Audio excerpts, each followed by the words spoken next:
Well, good morning, friends, colleagues and new friends, people that I have met this morning, and welcome to the National Library of Australia. I'm Dr. Louise Ayres, and I'm privileged to be the Director General of the National Library, and it gives me so much pleasure to welcome you here this morning and to have met so many of you. I begin by acknowledging the Ngambri and Ngunnawal peoples, the traditional custodians of this land. I thank their elders, past, present and emerging, for caring for this land on which we are now privileged to do our national work for the Australian people. I'm also so delighted to be here today to accept, on behalf of the National Library, these exceptional handmade archival books commemorating 6,500 of Australia's Second World War veterans. The Reflections honouring our World War II Veterans project of the Australian Institute of Professional Photography ran from 2015 to 2017 and aimed to photograph as many of the living veterans of the Second World War as possible. To create this significant archive, 450 photographers, and we have many of those photographers with us today, volunteered their time to make sensitive portraits of our servicemen and women, recognising their contributions and sacrifices. And as somebody who works in the cultural space, this seems to me to be such a beautiful and generous gift. In August 2017, the AIPP presented the Australian War Memorial with a digital archive of the project. Every portrait was made available as part of the Memorial's online collection, and I hope will one day also become discoverable via our service, Trove, and displayed, of course, in the Second World War galleries. In addition, these wonderful books were created, and it is these that I'm so honoured to accept today on behalf of the Australian people. Books such as these form a permanent part of our collection. Last year, I accepted two similar books in a very different context. They were books of messages written by people who had testified before the Royal Commission into Institutional Response to Child Sexual Abuse. On that day, I made those people the promise that this book would be a permanent part of our collection and that we will care for it forever, and I make that same promise to you today. Books like this are such a special form of collection item, allowing previously untold stories to be told or faces to be seen. Our nation has so many stories, so many identities, so many viewpoints, many ways of being an Australian, many things to remember, and indeed many things to call back into memory after being forgotten or even hidden from our view. Over the last 5 years, Australians have commemorated the events of 100 years ago, reflecting on the sacrifices made by so many individuals, families and communities during the First World War. But as we approach 80 years since the beginning of the Second World War, we have an opportunity to reflect further on those who served in that conflict and about the ways in which that conflict altered the course of Australian history. It's now my pleasure to introduce Louise Bagger, National Board Member of AIPP and the project leader. Louise was the National Coordinator for the Reflections project and photographed just over 200 veterans. Her military service of 15 years with the Royal Australian Navy has in part fuelled her interest in the project from a photographic as well as a military perspective. So, would you like to come up?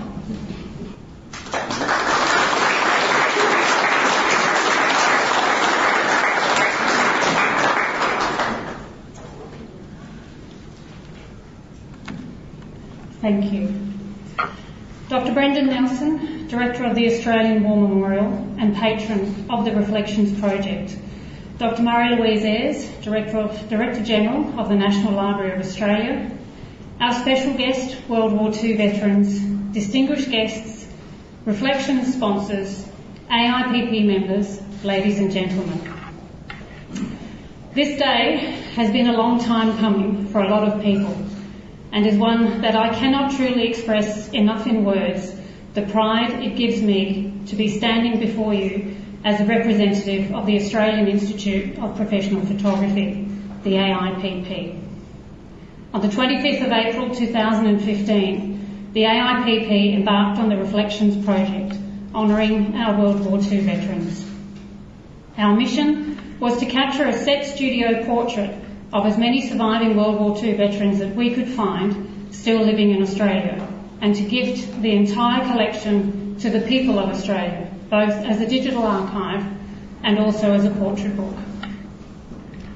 AIPP members throughout Australia donated their time and skill, their heart and soul to complete this project. Through 2015 and 2016, over 400 AIPP members created just over 6,500 portraits. Included in this collection are the men and women of our World War II Australian, New Zealand and Allied forces. To the Reflections project management team and to all of the participating photographers, some of you I'm thrilled to see here today. And together with the support of the entire membership community of the AIPP, your dedication and commitment to this project has displayed a work ethic which mirrors a culture imbued in me as a 15-year member of the Royal Australian Navy, one of loyalty and pride. It wasn't always easy or straightforward, but you were never going to let the ship sink. For this, the Institute will be forever grateful. On the 17th of August 2017, the entire digital collection was officially presented to the Australian War Memorial, which remains today as a permanent looping slideshow as part of their World War II galleries. For this, Dr. Nelson, we thank you. Today we reach the grand finale of this monumentous project with the presentation of two breathtakingly stunning portrait books. As photographers, this truly is what it's all about, the printed archival photograph. The Reflections project was all about creating a sensitive portrayal of our World War II veterans in their elderly years and provide a cognizant comparison to wartime images of young, active men and women who were photographed in their youth. These photographs, taken some 75 years ago, still exist today because someone went to the trouble to create a tangible print. Back then, of course, there was no other way to create a photograph. Fast forward to the technology of today, creating a real print has become an option rather than a necessity, and all too often, memories captured become lost or even forgotten. The books being presented today represent first and foremost to recognise the significant contribution given by those who fought for the cause during World War II. But what these books also represent is the importance that we never forget not only the role that photography plays in recording our heritage, but also that the longevity of the photographic print must never be underestimated. These books will stand the test of time to be enjoyed by our future generations, and indeed without the need for any IT department. I cannot progress further without expressing our extreme gratitude to the sponsors and creators of these books. To Paul Atkins and Atkins ProLab in Adelaide, who coordinated the graphic design and layout of the book. Many painstaking hours to ensure all elements are correctly aligned, right down to triple checking the correct alphabetical order of each veteran portrayed. To Star Leeton, who generously donated the fine art medium photo rag paper you see in the book.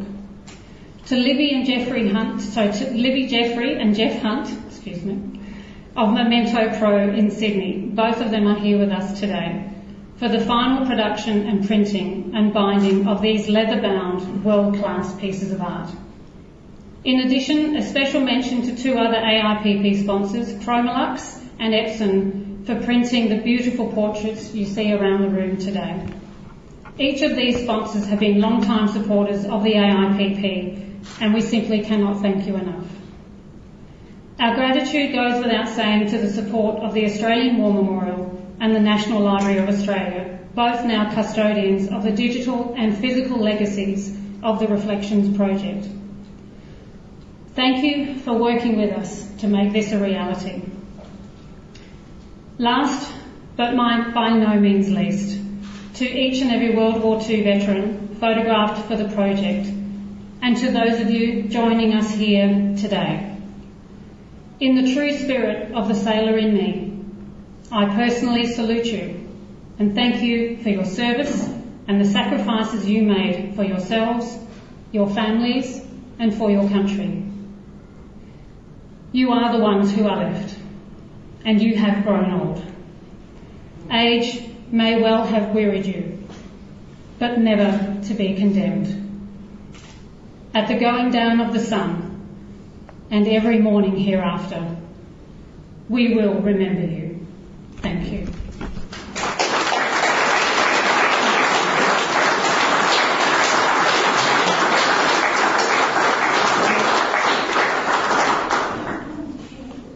Louise just mentioned not needing a large IT department, and I'd have to say we have a really large one.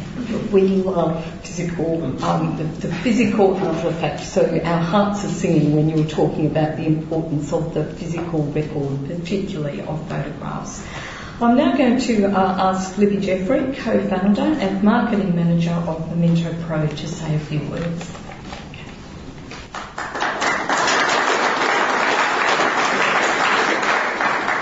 Thank you very much.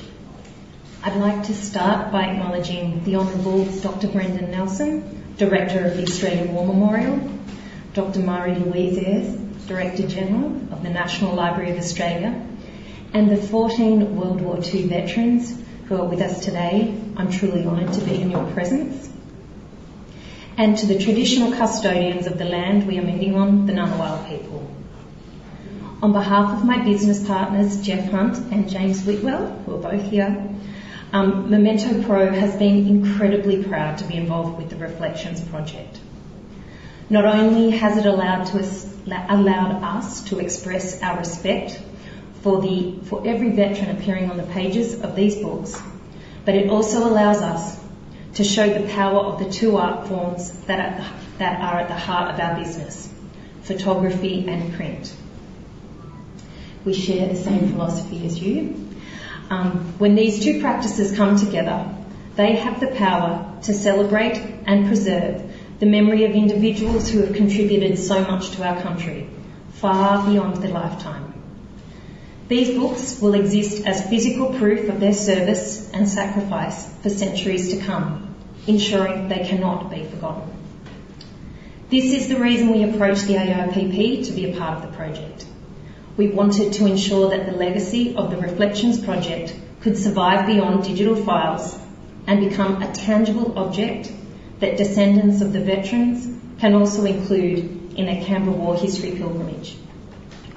That's also why we chose the materials that make up the Reflections volumes. The ink, the paper and the leather all have the greatest lifespan for printed products available today. And they will ensure the longevity of the book's existence. The inks are 10-colour Epson Ultrachrome inks that are rated as museum grade. The pages aren't actually paper, they are 100% cotton rag that is acid-free and makes them resistant to discoloration and deterioration, and they have been finally coated with an archival spray that will further protect the images and extend their life.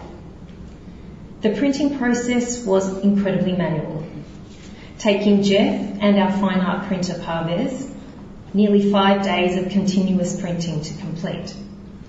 And every page of the 550 pages were carefully checked, then folded into sections before being bound into 2 volumes, as the final number of images was far too great to fit into a single volume that could support the spine. Both editions were hand-bound in genuine leather and foil stamped by our master binder, Martin Penny. Marty is salt of the earth and not one for emotion, but he made a point of telling us about the intense pride he felt as he was producing these books.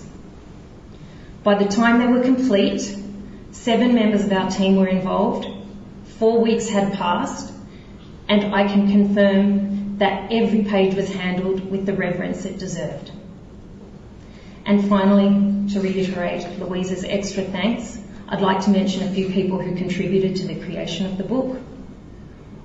especially all the AIPP photographers who gave up their time to photograph the veterans, to Starleton, who generously donated the cotton rag for the pages, to Kasha Dentonis at the AIPP for the layout and design, and for Paul Atkins at Atkins Lab in Adelaide for the preparation of the file. We are truly honoured to have created and to now donate the Reflections book to the nation via the National Library of Australia. And we hope that the veterans, their families and the public's interaction with these books helps to celebrate the heroes of World War II, whose memories will live on through the pages of these books. Thank you.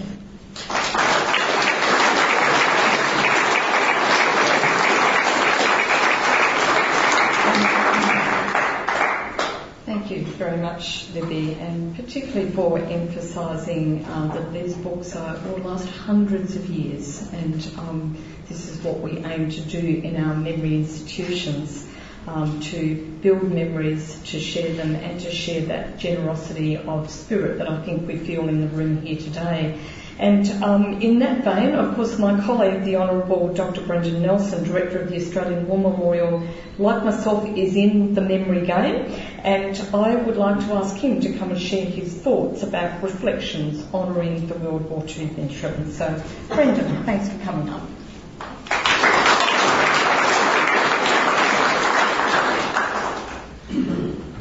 Thank you very much, Marie-Louise, Dr. Ayres. John Swainston, President of the Australian Institute of Professional Photographers, Ross Eason, past President, John Leroy, the Project Manager for Reflections, and Louise Bagger, of course. To the team of Momento Pro, thank you, Libby, for not only the gift that your company has given us and this remarkable generation, but also for your remarks and the way in which they were given. To the 14 veterans that are here, and the families who love and support you, your descendants, ladies and gentlemen. Australians, all let us rejoice, for we are young and free. First line of our national anthem.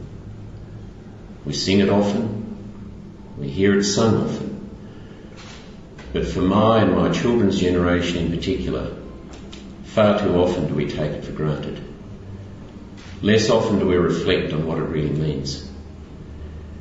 And we are free. We are free in no small way because of you and the generation from which you come. I know the professional photographers call it the Reflections Project. I call it the Faces of Freedom. The 6,500 images of men and women that we proudly now display through the end of the Second World War galleries at the Australian War Memorial.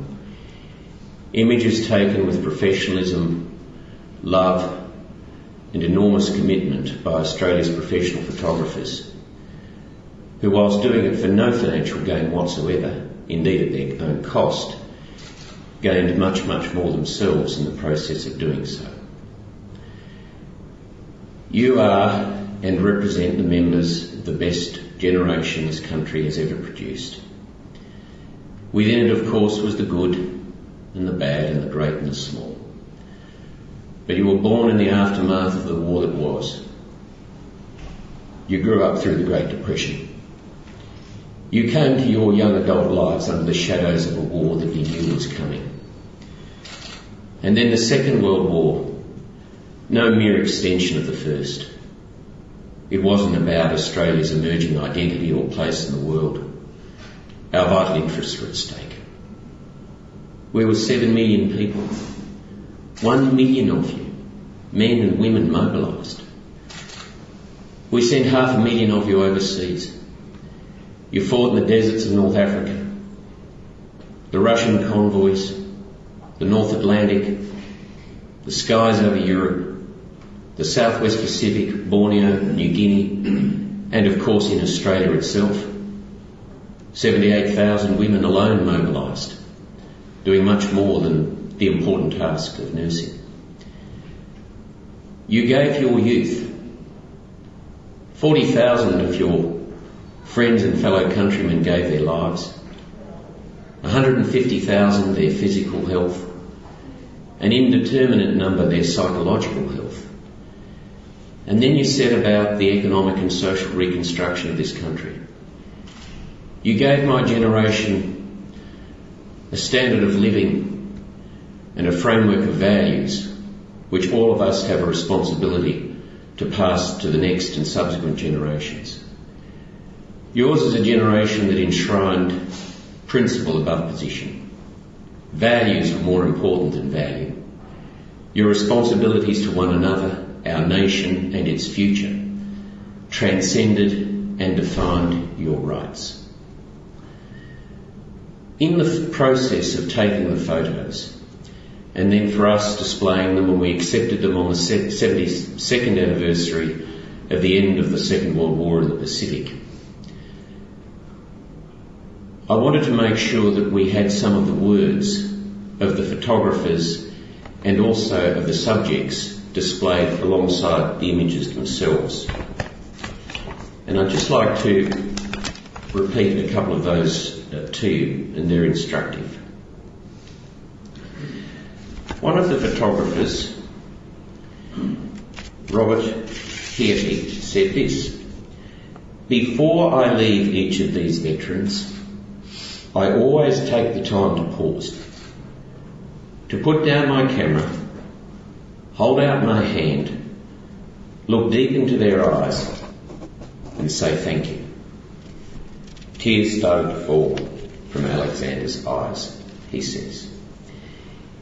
He said, "The Reflections project has made me appreciate the sacrifices these men and women made and how they all put their hands up to take a stance for their beloved home and country."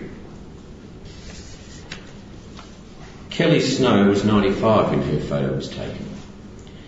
And Kelly said that she doesn't like the song Auld Lang Syne, as it always reminds her of the New Year's Eve during her service, when a group of young guys and girls all dancing in a row doing the can-can and having a wonderful time. And then the next day the boys went on a raid over Germany and not one of them came back. And then, as we mark the Torres Strait Regiment this week, its anniversary, so there's a photograph taken by Peter Rossi, and it's a photograph of a 95-year-old Bamia from the Torres Strait, who enlisted with the Torres Strait Light Infantry Battalion in 1942, and is one of only 3 surviving members of the battalion. Bamia's son, Eddie, says, "He joined the army in 1942. When this happened, he saw it as a call of duty. He was honoured to be a part of it and do the service. Before he joined the army, they lived in the dark by kerosene lamp. When he joined the war, he saw the light. He saw electricity. War introduced them to modern society. He's my father, and I'm honoured he's my dad, and has given me this world. He stood up and believed what he did was right. I just want to cry." And so to every one of them is a reflection of that and those sentiments. And you see in the images, for many of these men and women, it was perhaps the first time in a decade or two they'd gone and put on a jacket. Most in fact proudly wearing an RSL badge, some not wearing any of their medals, some wearing a lot. The photographers went to retirement villages, they went to nursing homes. In some cases, veterans would only be photographed with 2 of their mates and had a lot of fun doing it. In one case, one man who survived the campaign in Africa and then in New Guinea is photographed holding his late brother's slouch hat, having been killed during the campaign. This is a remarkable gift that has been given to our nation, to the Australian War Memorial, to the National Library of Australia. I thank all of you that have been involved with it, and I also reflect many of the other things that we can learn, and me personally in particular, when you meet people like Laurie and Sheila Hancock, who will celebrate, and I think that is the word celebrate, their 72nd wedding anniversary on the 5th of April next year, you realise there's a lot to learn from your generation, and you don't need me to tell you that your generation is leaving and leaving very quickly. Many of those who've been now photographed over this 2-year period will have already passed, but your spirit will linger forever and be remembered, certainly at the Australian War Memorial, be remembered here and throughout the country. It's been my privilege to play a small role in helping you. On a light-hearted note, one of my friends from my former political life is Warren Inch, the member for Leichhardt. Interesting man, left school at the age of 13 to clean toilets at the Mareeba train station, became a crocodile farmer, a campaigner, a strongly heterosexual man, campaigned tirelessly for same-sex marriage. He rang me up in 2014 and he said, mate, I need you to do something. He said, these poor bastards, these photographers, he said, they're trying to take photos of these old vets before they leave. He said, no one wants to give them any help or anything, they're up against it, can you do something, can you see the guys running it? I said, oh, okay. So I did, I met Ross and a couple of them, and I proudly accepted the invitation to become a patron, and I said to them at the time, when they're done, we would love to have them here at the War Memorial and display them. And then my head of exhibitions, I had to say, Suzanne, I've had another idea. She puts her hands up. No. But it is our privilege to have been a part of it, and thank you for the many, many gifts that you have given us. And I congratulate, as I say, Momento Pro and everybody involved in this gift to the National Library. Thank you.